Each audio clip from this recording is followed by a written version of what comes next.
തുടങ്ങി. തീർക്കല്ലേ? ഒരെണ്ണം കൂടെ പോണം. ഒരെണ്ണം കൂടെ. തീർക്കല്ലേ? സുരേഷൊക്കെ ചോദിക്കുവാ. പെട്ടെന്ന് പറഞ്ഞു. വാഴപ്പോളെ ഞാൻ ഒച്ചിനെ പിടിച്ച തണുപ്പുള്ള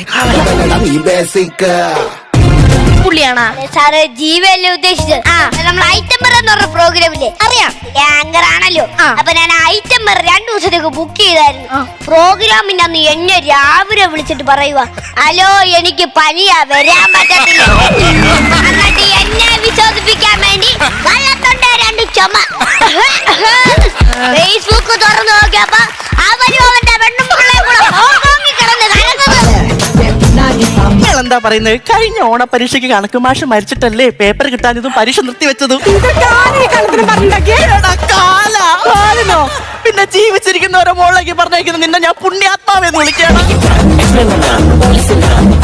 എനിക്ക് മനസ്സിലായി. നിങ്ങൾ പുകയുന്നതിനെക്കാട്ടി കൂടുതൽ ഞാനിപ്പോ പുകയുന്നുണ്ട്. എന്തുവാ എന്തുവാ എന്നൊരു കാര്യം ചെയ്യാം. എന്നെ അച്ഛൻ്റെ അടുത്ത് കൊണ്ടു. എന്നെ എന്റെ അച്ഛൻ്റെ അടുത്ത് കൊണ്ടു. എന്റെ അച്ഛൻ്റെ അടുത്തോ? എന്റെ അച്ഛൻ്റെ അടുത്ത് എനിക്ക് ആ മൂക്കെ കയറുന്നവരെ കാണണ്ടോ? പ്രോഗ്രാം ചെയ്തിട്ടുണ്ടോ? ചെയ്തിട്ടുണ്ടോന്നോ? പുള്ളിക്കാരെ ആദ്യം ചെയ്ത് തുടങ്ങുന്ന സ്റ്റേജിലാ. എന്നെ ചെയ്ത് കമ്മിറ്റിക്കാര് വെളിയിലിറങ്ങി. അതെ, നിങ്ങൾ എന്ത് പറഞ്ഞിട്ട് കാര്യമില്ല. ഇനി ഇവനെ ഇവിടെ വെച്ച് പൊറപ്പിക്കാൻ പറ്റില്ല. ഞാൻ TC എഴുതാം. സർട്ടിഫിക്കറ്റ് എടുക്കുന്നുണ്ടോ? പാട്ടുകാരൻ ജാസിം സാറിന്റെ ലജ്ജാവതിയെ ആ പാട്ട് പാടിയാലും കത്തിക്കെറിക്കുന്ന സമയം നേരത്തേക്ക് പുറകിൽ നിന്ന് ഒരു ലോഡ് കമ്മറ്റിക്കാര് കൈയും പൊക്കിയിട്ട് ഇങ്ങനെ അടിച്ച് നില്ല നില്ല.